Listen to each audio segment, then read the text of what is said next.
मंदसौर कांग्रेस नेता के नेतृत्व में निकाली गई रैली। केंद्र सरकार की नीति के विरोध में निकाली गई रैली निकालने के बाद तहसीलदार को दिया गया ज्ञापन में केंद्र और राज्य सरकार से की कई मांगे।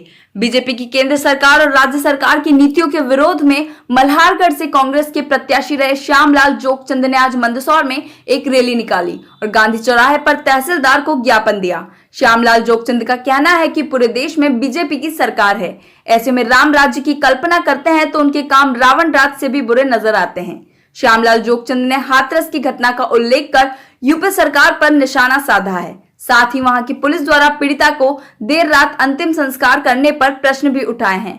दरअसल श्यामलाल जोगचंद के नेतृत्व में आज संजय गांधी उद्यान से गांधी चौराहे तक रैली निकालने का मुख्य उद्देश्य यह भी था कि केंद्र सरकार द्वारा बीते दिनों जो किसान बिल लाया गया है उसका देश के कई किसानों के साथ में कांग्रेस पार्टी भी विरोध कर रही है। इसी के चलते आज श्यामलाल जोगचंद ने रैली निकालकर इस बिल का भी विरोध किया है। इसी के साथ पिछले साल आई बाढ़ के कारण चौपट हुई किसानों की फसलों को लेकर प्रदेश सरकार द्वारा 2019 की बीमा की राशि किसानों के खातों में डाल दी गई है, किंतु श्यामलाल जोगचंद इसका विरोध कर रहे हैं।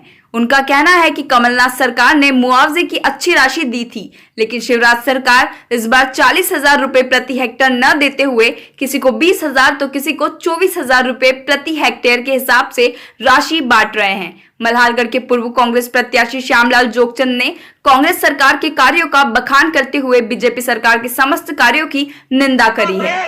श्रमिकों को रात में जलाया जा रहा हाथरस की बालिका से गेहूं दे रहा है, कुछ किसानों के खातों में साथियों किसान बंधुओं भारत माता की तो उन लोगों को बख्शा नहीं जाएगा।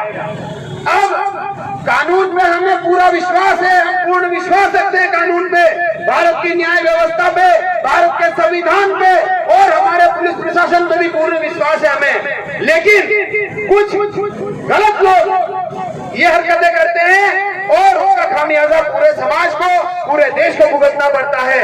हम इस मंच से खबरदार करते हैं उन लोगों को कि अब बात आ जाए अपनी हरकतों से। वो दिन दूर नहीं जब तुम धूल चाटते नजर आओगे, तुम्हारे हाथ पैर भी सलामत नहीं रहेंगे। ये खुला चैलेंज है उन लोगों को। मैं बस इतनी सी बात यहाँ पर रखना चाहता हूँ, अगर भारत की बेटी है तो बेशक आप भारत की बेटी ही कहिए, उसे अपने परिवार की बेटी कहिए, अपने घर में आपके भी बहन है, आपकी बेटी है, उससे अपना रिश्ता बनाकर बात कीजिए, न कि किसी पंथ संप्रदाय या धर्म विशेष को लेकर के बात कीजिए।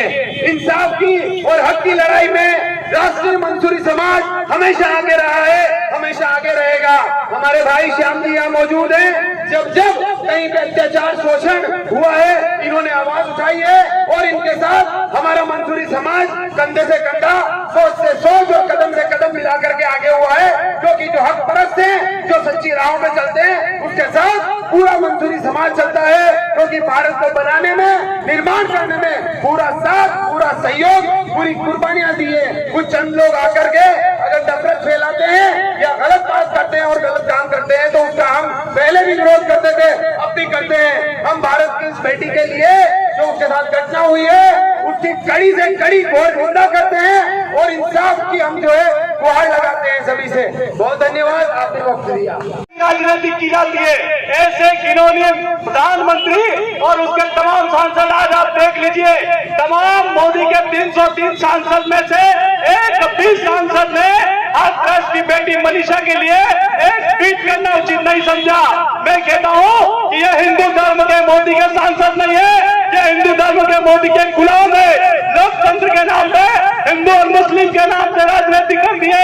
जिस भारत देश में 80% हिंदू होने के बाद भारत में पाकिस्तान से लड़ा जाता है, जो पाकिस्तान भारत में क्रिकेट का मैच नहीं जीतता है, उसके नाम से हिंदू मुस्लिम और हिंदू मुस्लिम भारत पाकिस्तान करके राष्ट्रवाद, नकली राष्ट्रवाद चला जाता है, जो कुल मिला के वोटों की राजनीति है।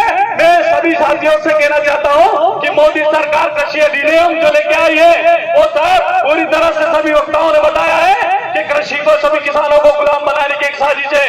और मैं दूसरा ये भी कहना चाहता हूं कि ये मोदी सरकार जाति वर्ग के नाम पे लोगों को बांटने काम करते। श्याम जी ने जो आज काम की सीजन में, कृषि के खरीफ की सीजन में जो किया गया, क्या कहना है? पूरे देश में भारतीय जनता पार्टी का शासन है और ऐसा लगता है कि राम राज्य की कल्पना करते हैं, लेकिन जो काम है उनके वो तो रावण राज्य से भी खतरनाक है।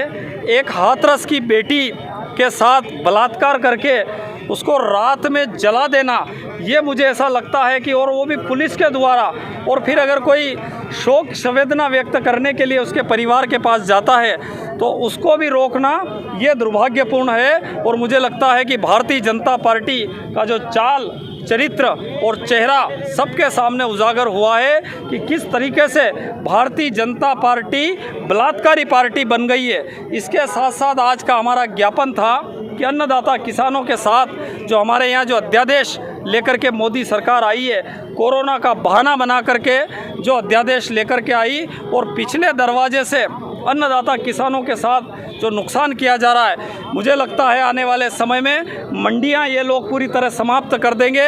किसान को मजदूर बनाने की जो इनकी योजना है वो योजना पे ये धीरे धीरे काम कर रहे हैं। साथ में हमारा जो फसल बीमा मिलना था वो 40,500 रुपये प्रति हेक्टर से मिलना था।